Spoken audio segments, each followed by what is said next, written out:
नमस्कार, हिंदी मंत्र अकेडमी पर आपका स्वागत है। पिछली क्लास में हमने हिंदी भाषा के इतिहास पर बात की थी। हमने प्राचीन और मध्यकालीन आर्य भाषाओं के विकास क्रम को जाना था। आज हम अपभ्रंश, अवहट्ट का संबंध एवं भारतीय आर्य भाषाओं के वर्गीकरण को समझने का प्रयास करेंगे। तो शुरू करते हैं आज की क्लास। अपभ्रंश और अवहट्ट, जिसे पुरानी हिंदी भी कहा जाता है, का संबंध हिंदी भाषा के विकास की एक महत्वपूर्ण कड़ी है। इसे क्रम से समझने का प्रयास करते हैं। अपभ्रंश है क्या?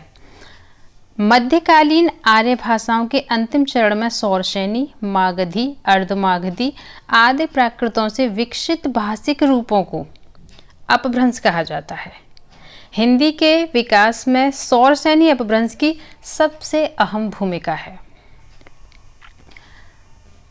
आगे हम समझेंगे कि अवहट्ट क्या है, हम इस पे भी बात कर लेते हैं।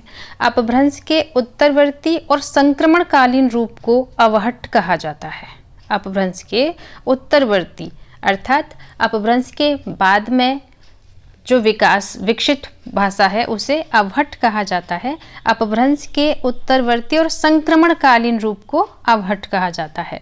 लगभग 10वीं से 14वीं शताब्दी के बीच अपभ्रंश से नई आर्य भाषाओं की ओर बढ़ते हुए जो भाषिक रूप दिखाई देता है उसे हम अवहट्ट कहते हैं। तो इनका विकास क्रम कैसे हुआ? सबसे पहले संस्कृत, उसके बाद प्राकृत, प्राकृत से अपभ्रंश, अपभ्रंश के बाद अवहट्ट, अवहट्ट से विकसित होते हुए पुरानी हिंदी और आज आधुनिक हिंदी तक इनका विकास क्रम चला। अच्छा, अपभ्रंश और अवहट्ट का संबंध क्या है, इस बारे में बात कर लेते हैं।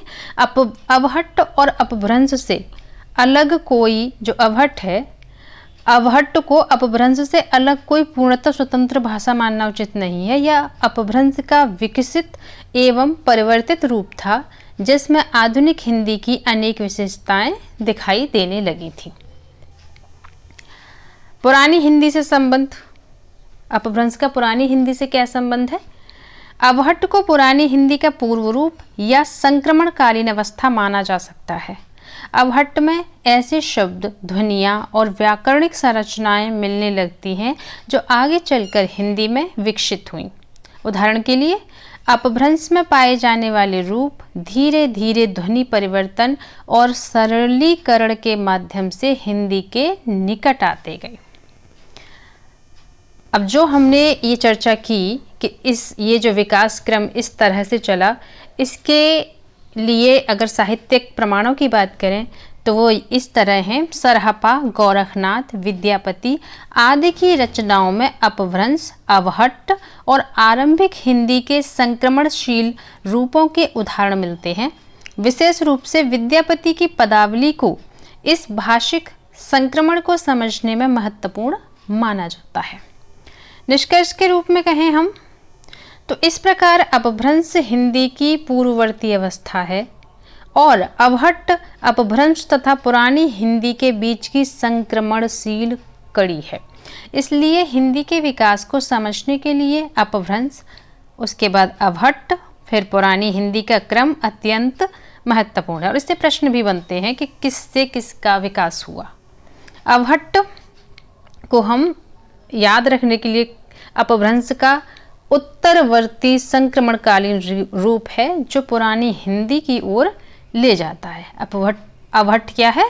अपभ्रंश का उत्तरवर्ती संक्रमणकालीन रूप जो पुरानी हिंदी की ओर ले जाता है। अच्छा, ये तो हमने अवहट्ट और अपभ्रंश का संबंध समझा। हिंदी एवं अपभ्रंश का संबंध क्या था, थोड़ा सा हम इसे भी देख लेते हैं। अपभ्रंश का प्रयोग यद्यपि 12वीं शताब्दी तक साहित्य में होता रहा, किंतु 1000 ईस्वी तक आते आते हिंदी बोलचाल के रूप में प्रतिष्ठित हो गई थी। अतः हिंदी भाषा का प्रारंभ 1000 ईस्वी से हुआ, ऐसा मानना तर्कसंगत है। अपभ्रंश में प्रयुक्त तद्भव शब्दों को हिंदी ने ग्रहण कर लिया। तीसरा बिंदु है अपभ्रंश की ध्वनियाँ भी हिंदी में प्रचलित हैं। कुछ नई ध्वनियों का विकास हिंदी में अतिरिक्त रूप में हुआ, यथा कौन कौन सी हैं ये? ड़, ढ, व, न, मह और लह। चौथा बिंदु है कि भाषा की प्रवृत्ति कठिनता से सरलता की ओर रहती है। जब भी हम किसी भी भाषा का विकास क्रम पढ़ेंगे तो ये हमें तथ्य बिल्कुल याद रखना है कि भाषा की प्रवृत्ति कठिनता से सरलता की ओर रहती है। संस्कृत में 3 वचन थे, 3 लिंग थे, जबकि हिंदी में 2 वचन एवं 2 लिंग ही रह गए। संस्कृत में जहाँ 24 रूप बनते थे, वहाँ हिंदी में केवल 2 रूप रह गए। कौन कौन से? मूल रूप और विकारी रूप। इसके बाद 5वां बिंदु है, सौर सैनी अपभ्रंश उस काल की साहित्यिक भाषा थी और गुजरात से लेकर बंगाल तक तथा सूरसैन प्रदेश से लेकर बरार तक इसका एक छत्र साम्राज्य था। हिंदी ने अपभ्रंश की सारी प्रवृत्तियों को अपनाया। संस्कृत, पाली, प्राकृत संयोगात्मक भाषाएं थीं, जबकि अपभ्रंश भाषा वियोगात्मक थी। संज्ञा सर्वनाम के कारक रूपों के लिए अपभ्रंश में कारक चिन्ह अलग से लगने लगे। यही प्रवृत्ति हिंदी ने भी ग्रहण की है। अपभ्रंश में भी नपुंसक लिंग हिंदी की तरह नहीं है। काव्य में प्रयुक्त भाषा को अपभ्रंश कहा गया है तथा बोलचाल की तत्कालीन भाषा को देश भाषा कहा गया। अपभ्रंश के कुछ उदाहरण आचार्य शुक्ल ने अपने हिंदी साहित्य के इतिहास में उद्धृत किए हैं, जो पुरानी हिंदी के स्वरूप को स्पष्ट करते हैं। ये 8वीं सदी का मुंज कवि का एक दोहा है, भला हुआ जो मारिया बहणी म्हारा कंतु, लज्जे जमतु वयस्सी अहुजे भग्गा घर एंतु। अर्थात भला हुआ जो मेरा कंत युद्ध में मारा गया। हे सखी, यदि वह युद्ध क्षेत्र से कायरता पूर्वक भाग कर घर आता तो मैं सखियों में लज्जित होती। यह मुंज कवि का लिखा हुआ 8वीं सदी का दोहा है, जिसे उदाहरण स्वरूप आचार्य शुक्ल जी ने उद्धृत किया है। तो ये हमने अपभ्रंश, अवहट्ट भाषाओं के विकास क्रम को जाना, इनके संबंध को जाना। अब हम भारतीय आर्य भाषाओं के वर्गीकरण पे बात करेंगे। मुख्यतः कालक्रम और भौगोलिक आधार पर किया जाता है। जो भारतीय आर्य भाषाओं का वर्गीकरण है वह कालक्रम और भौगोलिक के आधार पर किया जाता है। परीक्षा की दृष्टि से इसे 3 प्रमुख चरणों में समझना सबसे उपयोगी है।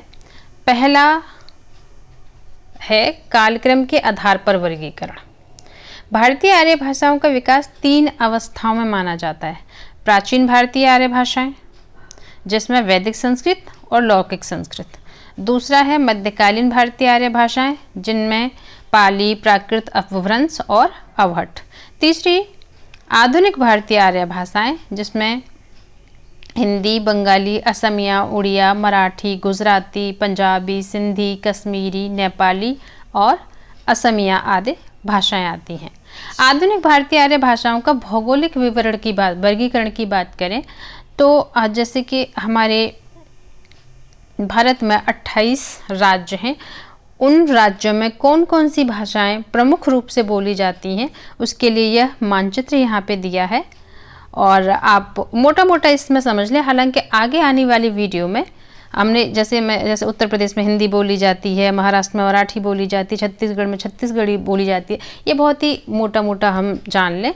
लेकिन आगे आने वाले नेक्स्ट वीडियो में हम डिस्ट्रिक्ट के साथ में जिलेवार पूरा विवरण प्रस्तुत करेंगे कि किस जिले में कौन सी भाषा बोली जाती है। अच्छा, इसे एक बार एक नज़र देख लें जिससे कि एक आइडिया रहे। आधुनिक भाषाओं को प्रमुखतः 3 वर्गों में समझा जाता है। पहला बाह्य वर्ग, जिसके अंतर्गत पूर्वी समूह, बंगाली, असमिया, उड़िया, दक्षिणी समूह, मराठी और कोंकणी आता है। दूसरा मध्यवर्ती वर्ग है, इसका मुख्य प्रतिनिधित्व हिंदी क्षेत्र की भाषाओं और बोलियों से होता है, जिसमें पश्चिमी हिंदी, पूर्वी हिंदी, बिहारी समूह, राजस्थानी हिंदी, गुजराती आदि को वर्गीकरण की विभिन्न प्रणालियों में अलग अलग स्थान दिया गया है। पश्चिमी हिंदी में मूल विशेष रूप से जो आती है खड़ी बोली, ब्रजभाषा हरियाणवी, बुंदेली और कन्नौजी। पूर्वी हिंदी में अवधी, बघेली और छत्तीसगढ़ी। बिहारी में भोजपुरी, मगही और मैथिली। तीसरा उत्तरी पहाड़ी एवं उत्तर पश्चिमी वर्ग। इसमें पहाड़ी समूह में, तो पहाड़ी समूह में नेपाली, गढ़वाली और कुमाऊनी हम जानते हैं। और उत्तर पश्चिमी समूह की बात करें तो इधर पंजाबी, सिंधी और लहंदा आदि भाषाएं आती हैं। अच्छा, याद रखने के लिए अगर हम इसे ऐसे याद रख सकते हैं कि भारतीय आर्य भाषाएं प्राचीन, अब प्राचीन में कौन कौन सी आती हैं, जो प्राचीन आर्य भाषाएं थी उनमें कौन कौन सी आती हैं, वैदिक, संस्कृत।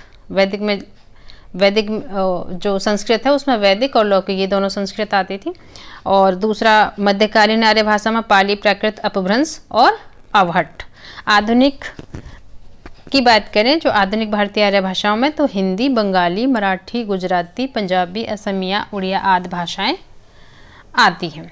आगे आने वाले वीडियो में हम इसका पूरा अच्छे से क्षेत्रवार, पूरा जिलेवार हम विवरण प्रस्तुत करेंगे, उसमें जानेंगे और कोशिश करेंगे कि हम क्लास में ही उसे याद भी कर लें, क्योंकि जो प्रश्न आते हैं वो जिलों से ही आते हैं कि कौन से जिले में कौन सी भाषा बोली, ब्रज भाषा के क्षेत्र कौन कौन से हैं, जिला किस जिले में कौन सी भाषाएं बोली जा रही हैं। तो जो नेक्स्ट क्लास होगी उसमें हम ये बहुत ही अच्छे से इस पे चर्चा करेंगे और कोशिश करेंगे, हमारा प्रयास रहेगा कि हम क्लास में ही उन चीज़ों पे अच्छे से उन्हें याद कर लें, ध्यान में रख लें। और जो भी बचेगा उसे हम बाद में, जब ये हमारा टॉपिक कंप्लीट हो जाएगा तो उसके बाद हम प्रैक्टिस सेट करेंगे। तो हम जो भी हमारी क्लासेस से जो भी टॉपिक बचेंगे हम उसे अपने प्रैक्टिस सेट में शामिल कर लेंगे। उम्मीद करती हूँ कि यह वीडियो आपके लिए उपयोगी साबित होगा। आपकी परीक्षा में जिन बिंदुओं पे हमने बात की है वह आपके लिए उपयोगी साबित होंगे। ठीक है, उम्मीद करती हूँ कि आपको ये वीडियो पसंद आया होगा। साहित्य के सभी अभ्यर्थियों से मेरा अनुरोध है कि क्लास को ज़्यादा से ज़्यादा लाइक करें, शेयर करें। चैनल पर पहली बार आए हैं तो चैनल को सब्सक्राइब ज़रूर करें। मिलते हैं आपसे ऐसे ही अगली वीडियो में, तब तक के लिए धन्यवाद।